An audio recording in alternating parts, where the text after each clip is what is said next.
Sir आज ज्येष्ठ नागरिकांच्या विविध मागण्यांसंदर्भात लक्षवेधी काढण्यात आली, काय सांगा?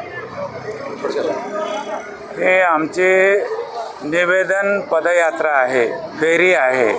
आम्ही शासनाच्या विरोधात नाही. अनेक वर्षापासून ज्येष्ठ नागरिकांच्या मागण्या आम्ही शासनापुढे ठेवत आलेलो आहोत. पण शासन आमच्याकडे ज्या दृष्टिकोनातून पाहावं, ज्या संवेदनशीलतेनं पाहावं ते पाहत नाही. आणि म्हणून आजच्या या 144 कलम लागू असतानासुद्धा आम्ही ते कलम तंतोतंत पालन करून हायकोर्टाने दिलेल्या निर्णयाप्रमाणे आम्ही ही निवेदन फेरी काढलेली आहे आणि अत्यंत प्रभावी अशी ही निवेदन फेरी झालेली आहे. हजारो लोक आलेले आहेत.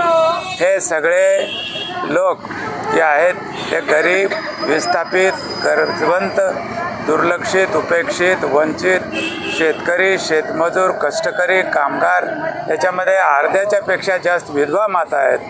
आमचं शासनाला अशी नम्र विनंती आहे की आम्हाला तुम्ही श्रीमंत डॉक्टर, इंजिनियर, वकील, शिक्षक, प्राध्यापक किंवा कुठलेही उद्योगपती 100 वर्षाने 125 वर्ष जरी जगलो तरी आम्हाला ज्येष्ठ म्हणून काही देऊ नका. पण या गरीब गरजवंताला द्या, ह्या विस्थापितांना द्या, ह्या विधवा मातांना द्या. हे तुमच्या आईवडिलासारखे आहेत. खरी गरज यांना आहे. आणि इतर आपल्या शेजारी राज्याप्रमाणे आंध्र प्रदेश, कर्नाटक, तेलंगणा, तामिळनाडू, दिल्ली, गोवा, झारखंड, उत्तर प्रदेश, उत्तरांचल, सगळ्या ह्या राज्यामध्ये हे मानधन चालू असताना फक्त आणि फक्त महाराष्ट्रामध्ये नाही. तर आम्ही शासनाला नम्र विनंती करतो की त्यांनी आमचे मुद्दे ओळखून घ्यावेत. आम्हाला दुसरं तिसरं काही नको. आमचं वय वर्ष 60 वर्षच ग्राह्य धरावं. आम्हाला आमचे तुम्ही जे शासनाने पारित केलेले कायदे आहेत, 2007चा कायदा, 2010चे नियम, 2013चा कायदा आणि धोरण, हे शासनाने तंतोतंत पाळावं. आम्हाला दुसरं तिसरं काही नको. इतर राज्याप्रमाणे आम्हालाही काहीतरी मानधन दिलं पाहिजे.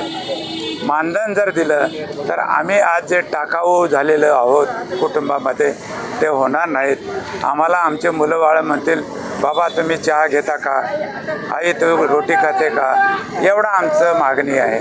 आमची अत्यंत वाईट परिस्थिती, दुरावस्था आहे. आणि म्हणून आम्ही शासनापुढे नम्र विनंती करायला आलो की कुठल्याही आमच्या ह्या पदयात्रेमध्ये किंवा फेरीमध्ये कुठल्याही घोषणा नाहीत. आम्ही मूक आलेलो आहोत. आम्ही शासनाला दाखवून देऊ इच्छितो की आम्ही खऱ्या अर्थाने ज्येष्ठ आहोत. आम्हाला समजू शकतं.